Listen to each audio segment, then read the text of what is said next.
I wasn't really good at English compared to like maths. So so I wouldn't say like there's certain subjects I would get A's for, and then Okay. certain subjects that like didn't get an A for. Then fast forward, you apply, you get into UCT, and then you're moving from home, Devon, comfort. Making it fun and relatable to students. So with like memes or like jokes and just like games as well to like help you get Yeah. through the maths. What is your biggest setback that at adversity at the time that you met up with? SAADP ChatBytes. Today we are having a sit down with Sarisha Mudaly. She grew up in Devon and came from a close family need of 5, plus 2 incredible cute fur babies. She studied actuarial science at UCT from 2018 to 2022, which felt like a natural path for her since she always loved solving puzzles and tackling challenges. She started her career in the IFRS 9 team at FNB, and recently she has just joined ABSA as an actuarial analyst in the short-term insurance pricing team. Outside of work, she enjoys playing paddle, going to gym, painting, and occasionally trying her best at soccer. She is passionate about traveling. One of her biggest dreams is to see the northern lights. Above all, she aims to find happiness in everything she does, and she hopes to inspire others to pursue their goals with the same curiosity and joy. Hi, welcome to the next episode of SAADP ChatBytes. This is Upumzele Patedi, your host.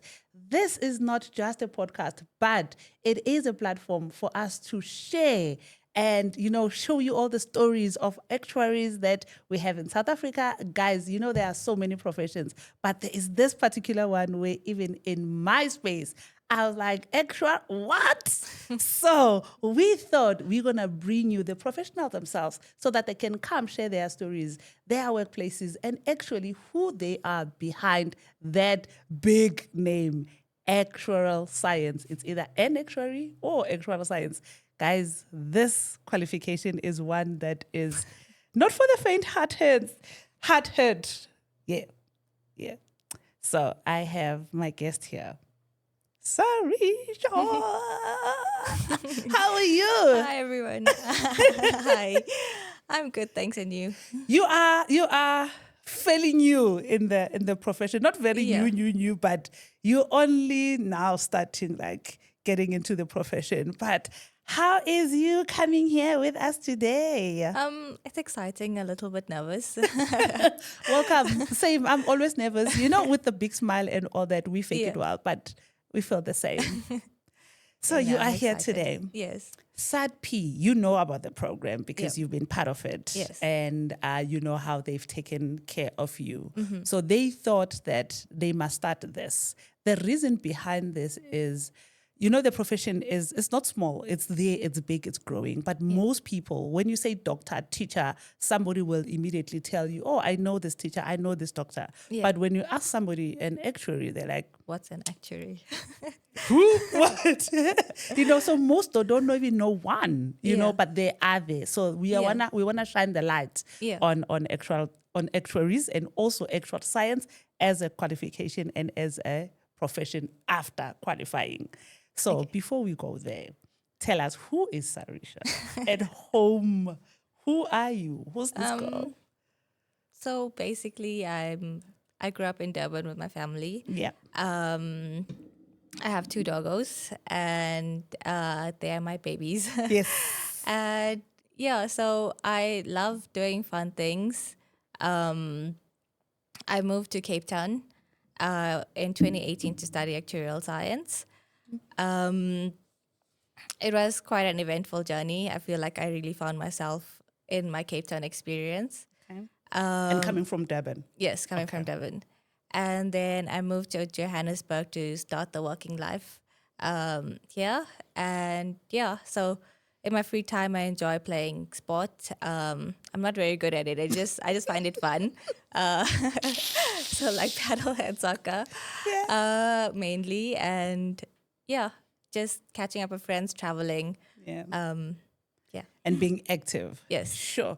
And then in the day of your life, now that you are working, we're gonna talk about what you do, like slightly in details, because sometimes we wonder what do you guys do actually outside of making sure that our finances, investments, medical aids, products are out there in the market, but now we can know like it is you. It is you on the other side. But in the day of your life, you wake up, how's your day? What does your day look like in the Monday to Friday? Monday to Friday. So both my jobs. So previously I was at FNB and now I'm currently in ABSA. Yeah. So both are different fields of actuarial science that I was in the credit risk space, and now I'm in the pricing and the insurance side of things. But in both jobs, most of the time I was working from home. Oh, okay. So that was different. So Monday to Friday would be waking up and then just getting myself ready for work. And I would, I like to do yoga or meditate in the morning Okay. before starting my day, because sometimes I just feel sleepy still or like lazy, especially working from home. Like if it's So you cold, need to want, channel yeah. Like yourself to that. if it's cold, you want to work from bed sometimes, and Yeah. and then yeah, and then like working from home. Yeah.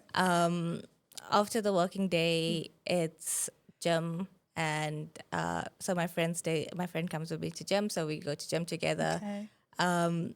Yeah, and then if I haven't meal prepped, I go home and make supper. Before you start your Yeah, day. So yeah. So it's like every other day. You yeah, start your day, you make sure that you are yeah. set for the day before. And then in your space, do you work alone or you work with a team or there's a lot of meetings? How does that look like? So I work with a team. There are days where there are a lot of meetings, but it's also like if you need help, you can reach out to them. Others. Yeah, so I can just message, and if they're free to get on a call if I need help. Yeah. So like it's basically like working at my own pace until like and like checking in. I think in both jobs the most important thing is the progress and the output you produce, instead of like micromanaging and making sure like Okay. you're doing this at this hour or something like that. Sure. So it needs you mentally, like it needs you more Yes. than anything else. Whatever Yeah. that you need to produce, it's more on you than like the whole team. Yeah, no, like no, the work is spread out, so we each have our own responsibilities. Yes. But I just need to make sure that I am doing like fulfilling my responsibilities. Yeah. And yeah, I think one of the good things about working from home is like if it does get overwhelming, you can work like at a cafe or go Oh, somewhere else to just yes. like get out of the environment if you feel too stressed. Yes. And But what do you prefer? Office environment or home? Would you? sometimes it's like it's much easier and convenient to work at home. I feel like it also saves a lot of time and energy in the Energy, morning, true. because like sitting in traffic is not Oh, fun. yes. But then And double traffic, sometimes you can be on the road for 2 hours. yeah, no, I learned to make it fun by having like karaoke in the car or something on the way to work. And yeah, but then sometimes it did get like I felt isolated at home. Oh, yeah. So I feel like I needed that human interaction. So I used to go into office more than I needed to, or Okay. my friends that work from home, we'll both like work Then together. balance, just to balance. Yeah, so I'll go to like a friend's place if she's also working from home, and we both work from home together. Or You know why I'm asking these questions before we even dig deep to other things? yeah, Sometimes people think when you think of a certain profession, you think, oh, it is so hard. Yeah. Or it's gonna, there's no pleasure in the morning in your day. You can't even mix like gym and, because it's so stressful and Yeah. all that. But I guess as responsibilities grow, Yeah. maybe then it changes. But let's talk about where it all started. Where it all started. How do you then? Because I remember, okay, yes, I know back in the days in my times, career guidance was not like a thing. But how did you know about actuarial science first? And how did you get into it? Okay, so mine is a very weird story actually. So I was in grade 9, and we had a allo project for school. Okay. And I kind of left it for the last minute, and everyone was sleeping at home, so I was the only one up sitting and doing this project. And I researched because I've always loved math. Okay. I've loved challenges and puzzles, and I just found math much more fun than reading a whole lot of theory. Oh, Like I yeah. found reading, like going through theory, like quite boring compared to like just working with numbers. So I Googled jobs to do with maths. Okay. And then While you're busy without the project now. yeah, so the project was on what career path that you want to do, you want to follow, or what's your dream career. Oh, wow. And Okay. at that point, I didn't really know what I wanted to do, so I was like, jobs to do with maths, like what jobs are there? Yeah. And then I saw actuarial science as an option, and I was like, what is this? I've never heard of it. And like everyone was sleeping, so I couldn't ask anyone So like, you what had to is read this? through, yeah? Exactly. So I just like got much deeper into it and like Wow. trying to find out what it is. And then I saw this one website that described it as like predicting what's going to happen in the future using stats. So I was like, you can do that? Like that's quite cool. So I was like, okay, this seems quite cool. And I don't know anyone doing it. Like I haven't even heard of it. So I was like, Yes. like I'm quite curious to take on this challenge. And Yeah. so that was it was all started Okay. from And the then other what did you project. present then for your LO project? So like we had to like do a Word document on why we wanted to do it and what's the path and what it entails as well. Oh, wow. So it gave you the full scope. At least you were able to say, shoo, okay. Yeah, not to be honest, not the full scope, but then Idea. later, yeah, like an idea of it. And I think like I when I went into campus and started actuarial science, I did find out a lot more then. But Oh. I also had a better idea by talking to people who knew about it before, like in grade 12, choosing career paths. Okay. So wait, so from grade 9, after you saw that you were hooked, you were like, No, like I was still open minded to like okay. other things. I had like a few options. Okay. But then I was still didn't know much about it. Yes. So that when we were like had to make choices and stuff and apply for universities, I did try and like ask around like my tutors and stuff for more information on it. And a lot of people said like the same thing, where it's like It's challenging. yeah, it's challenging. That's like the main thing you'll hear. And yeah, I think there was quite a demand for it as well. So that was like one of the benefits of going into it that I was advised as well. Okay.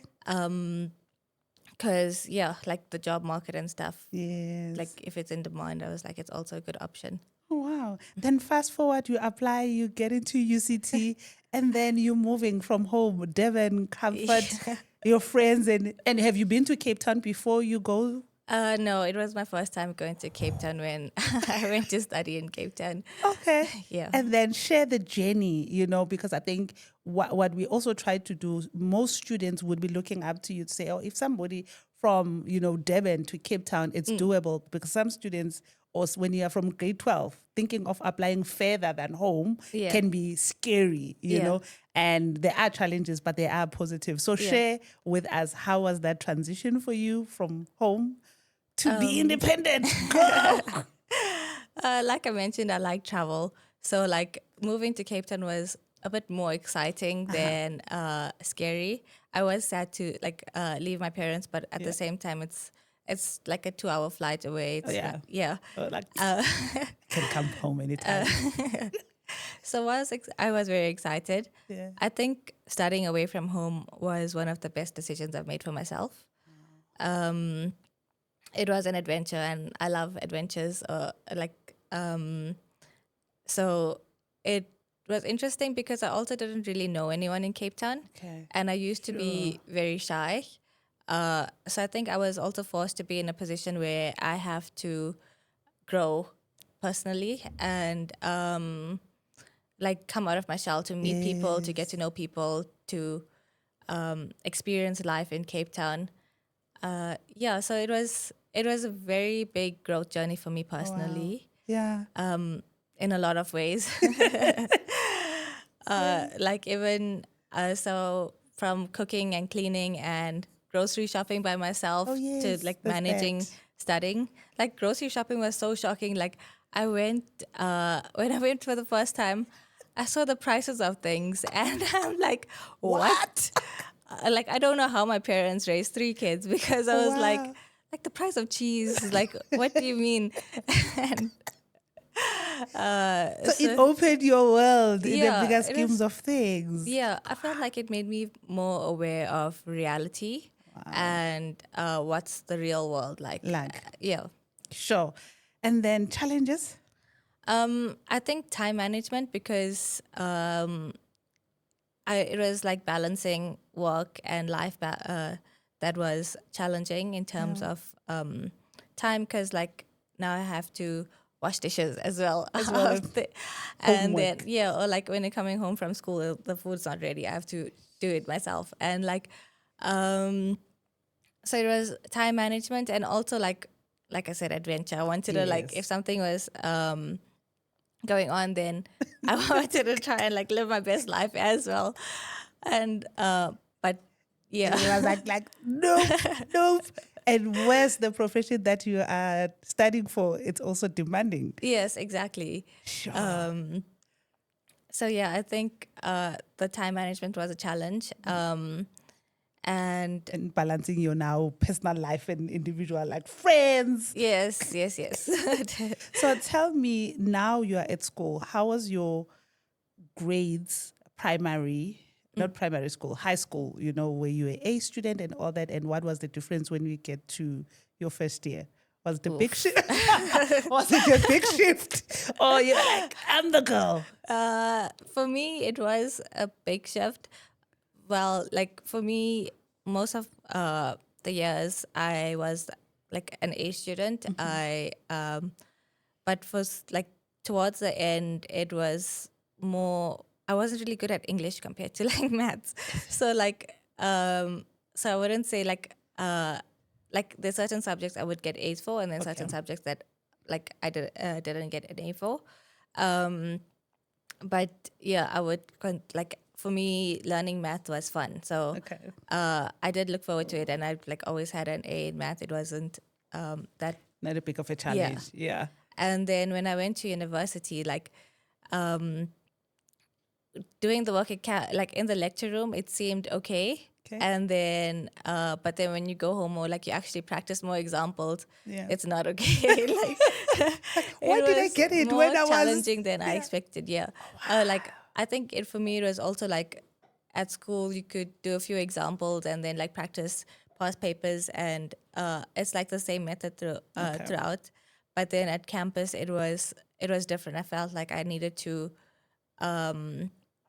after a while when it wasn't working for me, I had to like try and figure out what learning method works for me.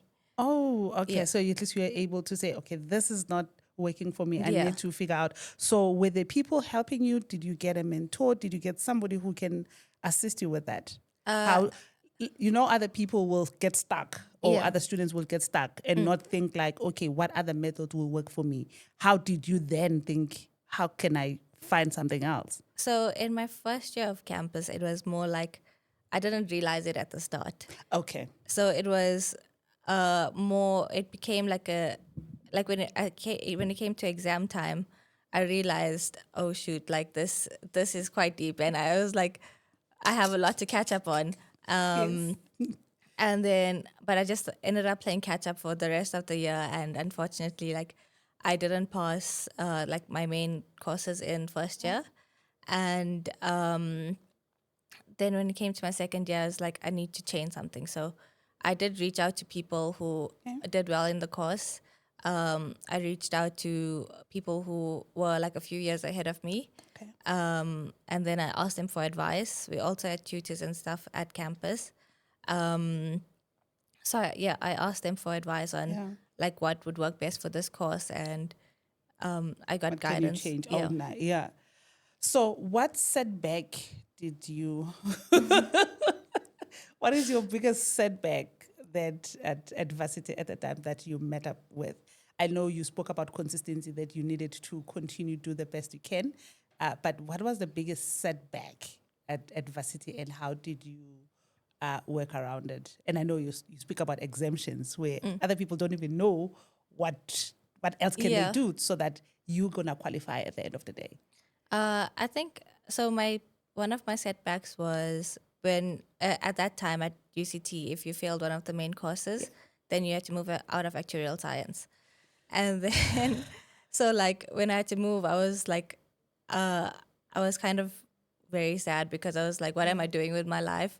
Sure. And I needed to find I had to.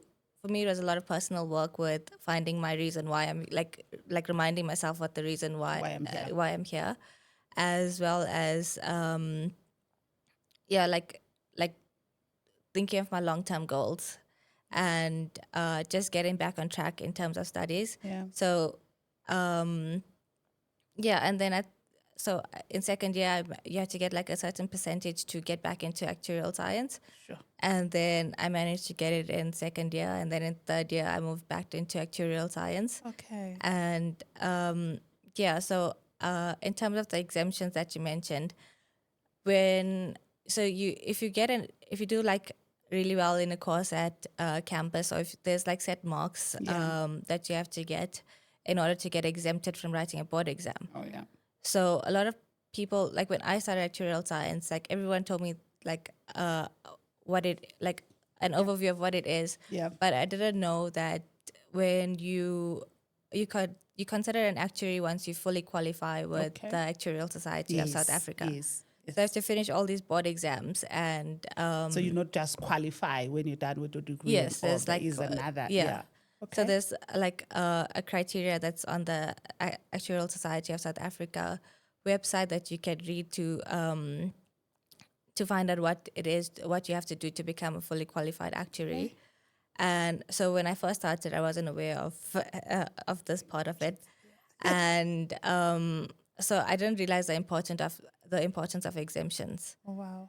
And then there was a point at campus where it became so overwhelming that it's like, okay, I just need to pass. Yeah. I was like, even if I don't get yeah, like it's okay.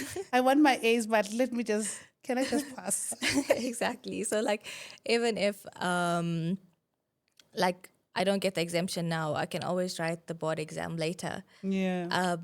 So it's like it's fine. I just need to pass. But I feel like at the moment, like I'm still writing some of my board exams, and if I just aimed a bit higher, I would have it would have saved me a lot of time now as well. Yes. Yeah. So what advice would you give students now, knowing exactly that? Now I would say like don't just focus on passing, like also do your research, find out more information about what's required, find out like the field you want to get into, or like at least explore what or like try to reach out. Like now it's quite good that we have platforms like LinkedIn, so you can just like search for people and just message them, try messaging them to find out more about the profession and what field you want to get into and what it requires. And yeah, I think like if you are aware of it at the start, then especially the importance of getting those exemptions at campus. Because also like the more exemptions you have, like the more qualified you can consider. So it makes you getting into the profession very easy and quicker. Yes. So like even when I was in my final year, and we had to we were applying for jobs. One of the criteria they were looking at was the number of exemptions that you have.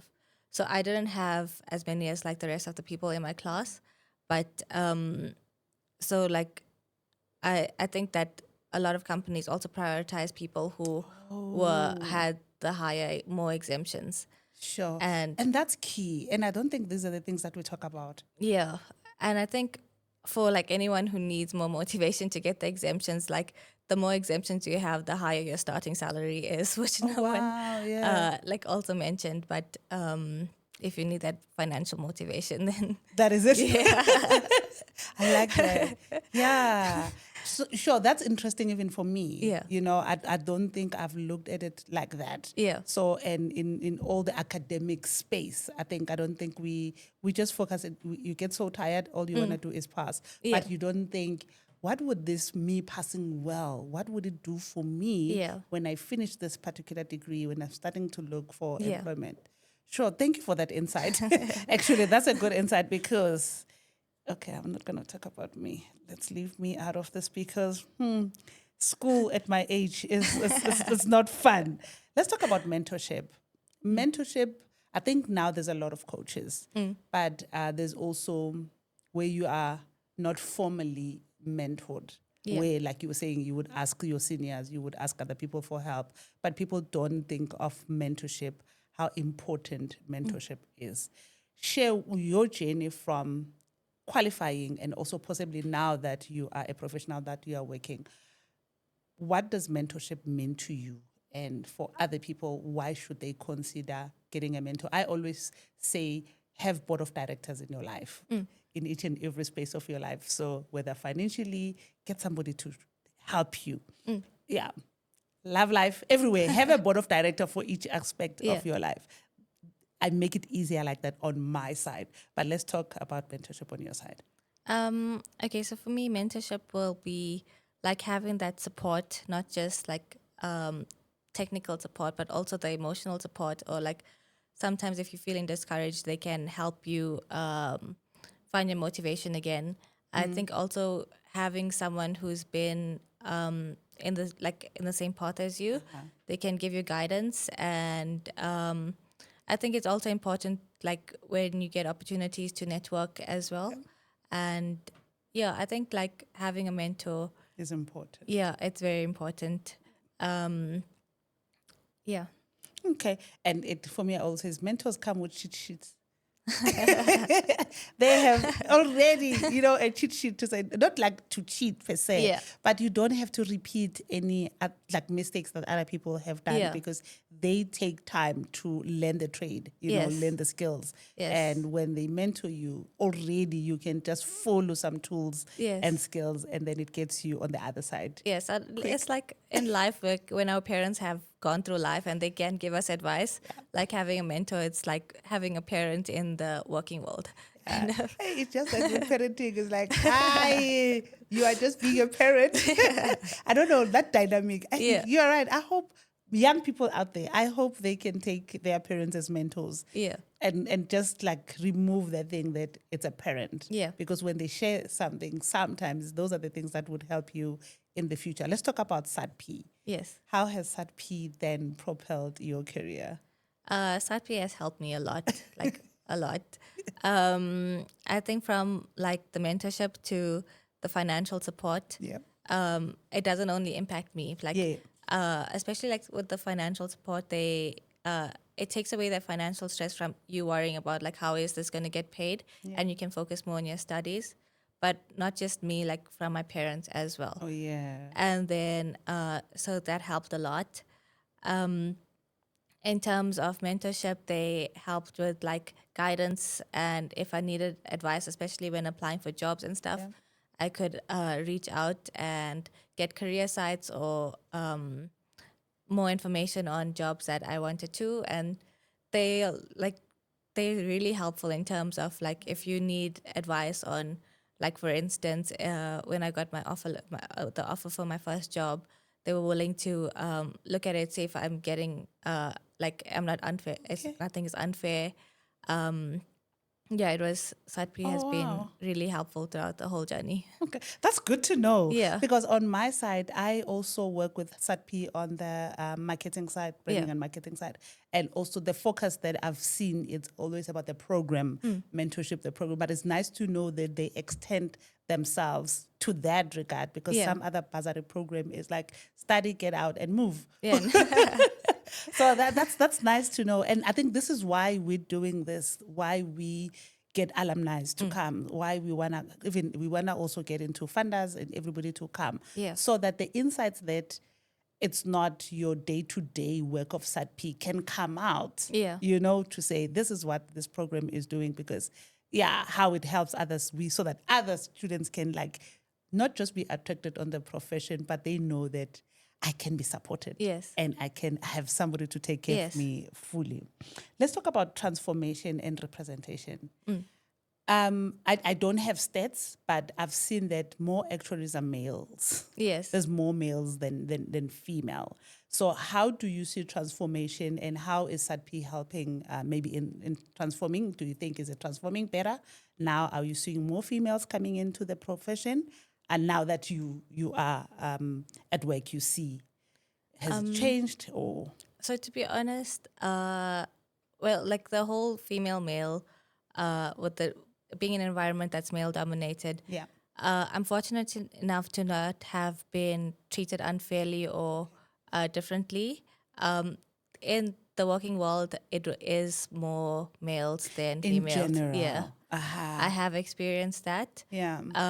But yeah, like my work experience, I've very lucky to be in a place where people are open minded and supportive, as well as like Yeah. they all value diversity.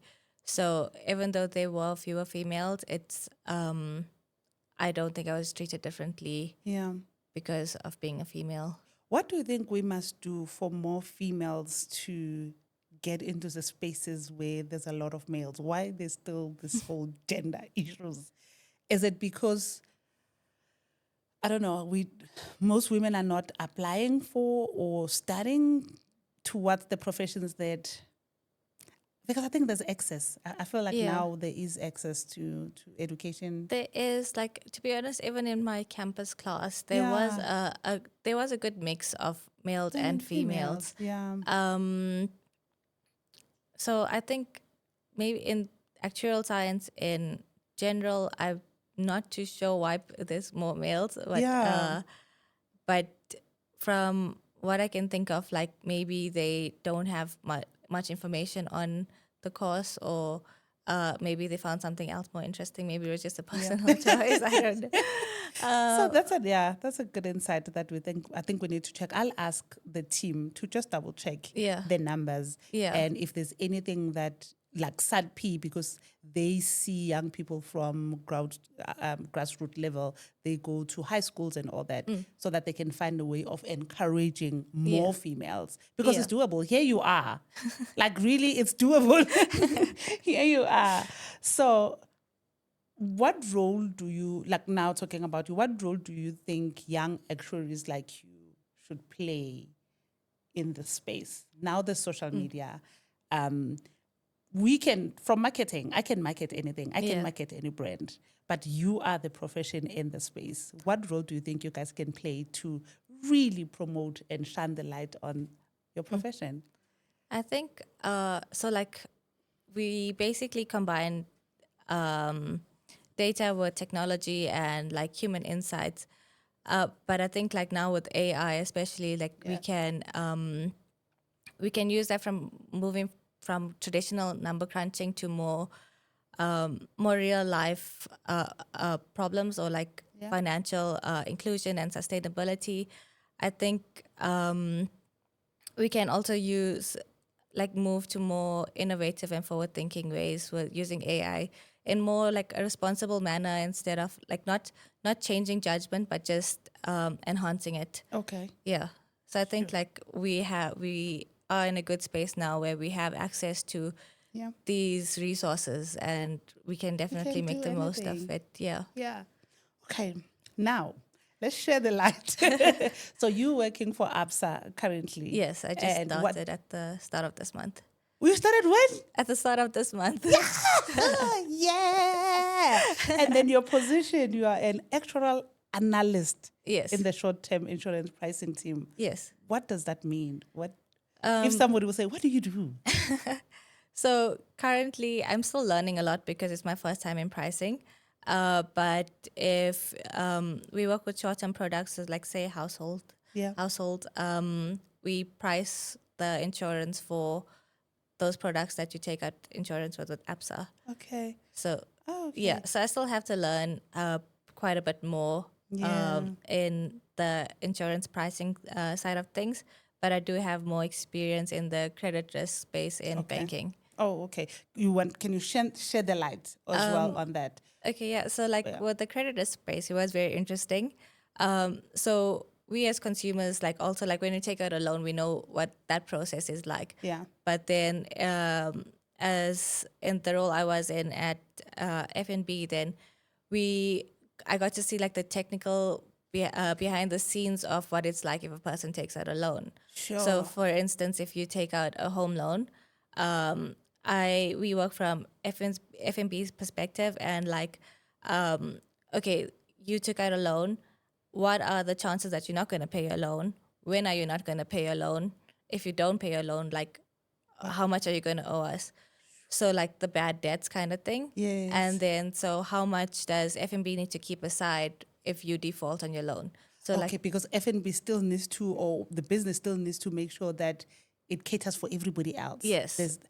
Oh, So it's like like behind the scenes of taking out like loans or like going in debt because it's or risk. borrowing from the So borrowing from the bank and like if the bank doesn't recover that money, What would happen? yeah. So we have to Sure, make sure we have the funds available if we aren't able to recover that money from you. sure.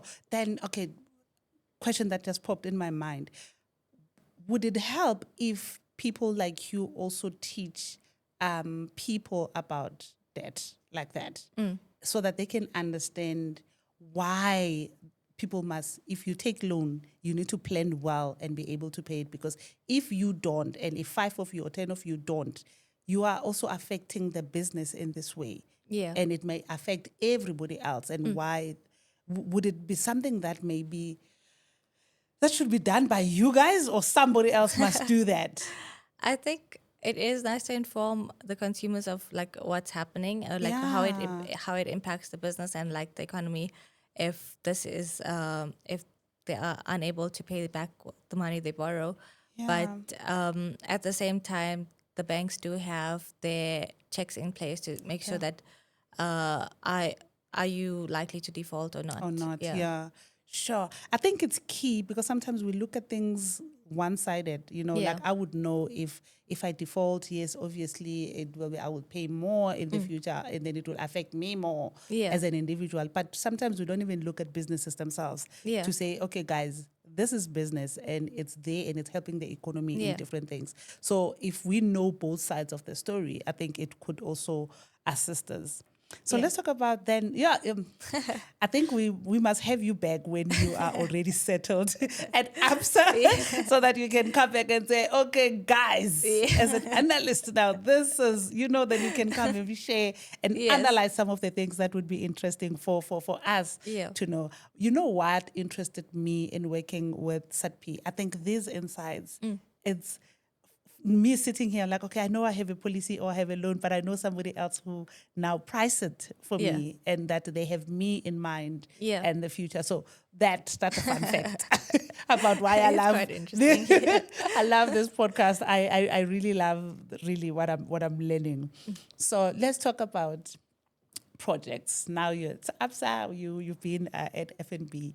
What are you busy with? What are your other projects that you are working with outside of, and why? If there's anything in any activity, I know like some alumni are also they start coaching, they're doing other things. Yeah. Other alumni are doing things to give back Yeah. to the community. So is there any on your side that you are working on? I am currently working on a personal project. So I'm currently building a website to make math fun. Okay. So I know a lot of people have this not superstition, but this idea that math is Math is hard. hard. Yeah. So Girl, I know.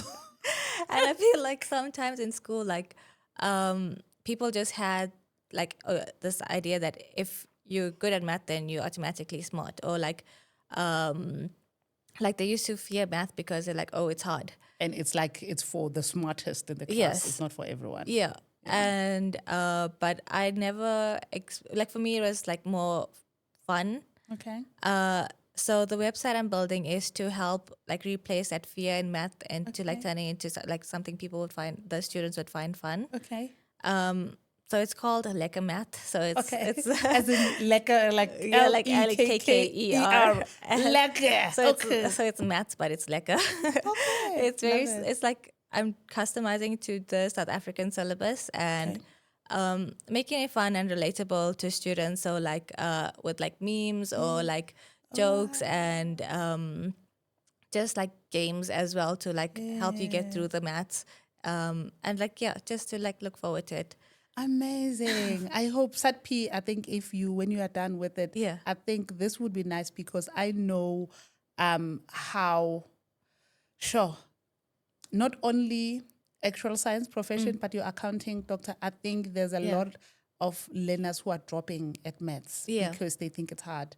And now it affects the other careers Yes. because then the less people with maths, you can't get into the STEM Yes. professions. So I think Yeah. it would be nice. Yeah. Then they can take it to the schools. Yeah. Yeah, because the whole maths lit Yeah. immediately went 1% down and all that, they move you from pure Yes. maths to maths lit. Yeah. Okay, that would be nice to see in the Yeah. future. And So- hopefully when it's ready, Yeah. you will let us know. We I are will. following everywhere. I think even if you don't tell us, we'll find it. Yes, no, I'll post it on my LinkedIn. Oh, the link for my- definitely. yeah, That would once be it's done. nice. And I think, we will also make sure that we check it out on our side. And we can integrate it to our own. So if you could go back to your first year self, knowing everything that you know now, what do you would advise you then or do differently? So I already mentioned the exemptions thing. So one thing would be that, but I think for me it would be not advice but more reassurance with like just reassuring myself that it's okay, like it will work out. And sometimes we face these challenges and in the moment we don't realize that like why am I going through this or what's the reason, but then it's later on that you realize, okay, I'm glad it actually worked out like this because it turns out like better than I thought it would initially have. But yeah, I think it would just be the reassurance that it's okay, like it will work out eventually. It will work out eventually. I think sometimes when you are in the moment, I think all students out there, if they can work out that, to say in the moment, it might feel like this. Yeah. But it will definitely work out. Just push. Yeah. Sure. I like that. Let's talk about calculated courage. What does that mean to you, calculated courage? Calculated courage. Okay. To me, I think it would mean I think it would be like taking a risk in something that you really believe in or like something that truly matters to you. Yeah. And even if you have doubts in yourself or don't have a clear plan B, like it's okay. It's not doing something reckless. It's doing something with purpose. Yeah. Purpose and self-belief. Yeah. And I think it would be taking that risk and knowing that if it doesn't work out, then it's okay because like the lessons and the growth along the way will still be worth it. Yeah. Earlier on when you said, when you Googled about maths, you're trying to take a profession where you're saying you could predict the future. So calculated courage could be that, like, yes. if I don't do this in the future. That's why I threw it in there because possibly that's one of the things that you do to say, if I don't stand up and do what I need to do now, what would that look like 5 years? Instead of saying 5 years. I'm also very risk averse, so trying to think about all the possible situations that could happen. So No, so true. And I think in terms of where we are now, economy and unemployment, we find it hard to believe that it's still possible. So if you can encourage others out there, irrespective of the profession, wherever you're going, what would you share with young people now who all they hear is unemployment rate? Your degrees might not be something that gets you out there. There's a lot of negativity when it comes to education and profession and access. When it comes to, you can still succeed. Words of wisdom to youth that is all they hear is all the negative things while they're studying, while they will finish their degrees. And you're thinking, maybe I might not even work anywhere with my degree. I think one of the most important things Yeah. is to do that something that you enjoy, Yeah. because a career is a lifelong decision. I mean, you can change careers, but then, like, also it makes up most of our day, most of our time. Because like most of 5 days a week at least, like, and most of those hours are doing it, like working. So I think it's important to still do something that you enjoy. But just do your research and reach out. Don't be scared to reach out to people.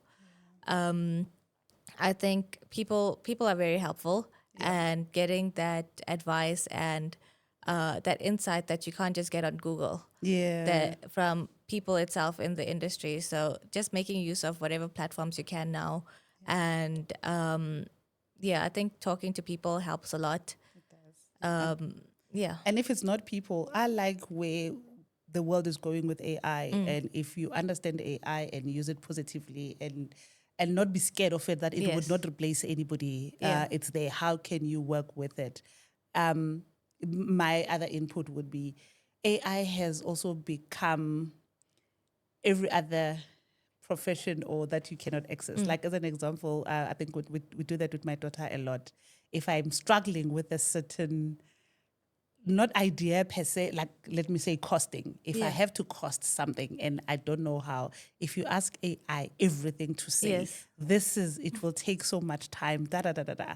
In the South African context, how much should I be costing this or how Yeah. much is, you know? So Yeah. there's also that you can put in, it will guide you with Yes. everything else. I think that also AI will be also very helpful in terms of a career path as well, because like you can see the world is going more into an AI world at the moment. So like careers in that field will also be very helpful. Yes, and it can come out. So Yeah. research, ask questions. So what I'm Yes. getting from you is do not just be stuck. You can ask somebody Yeah. and you can get information. Yeah. You find it out. It's available for you. You just Yes. need to go get it. Yes. Oh, okay.